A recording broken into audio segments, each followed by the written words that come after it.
So guys, for the first step, you're going to head over to search and type in view network connections. Click on it. And then once you're on this, you're going to find your network adapter. You're going to double click on it. And then click on properties. And then click on Internet Protocol version 4. Now you're going to select use the following DNS server address. And now in this first line, you're going to type in 208.67 space 222 space 222. And now for the second line, you're going to type in 208.67 space 220 space 220. So just copy what you see on my screen right here and then click on OK. And now for the next step, you're going to head over to search again and type in CMD. Now you're going to run it as administrator. And then click on yes. And then once you're on this, you're going to type in ipconfig space /flush DNS. Click on enter.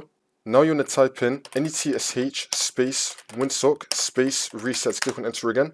And now for the last step, you just want to restart your computer. And now your internet speed will be increased.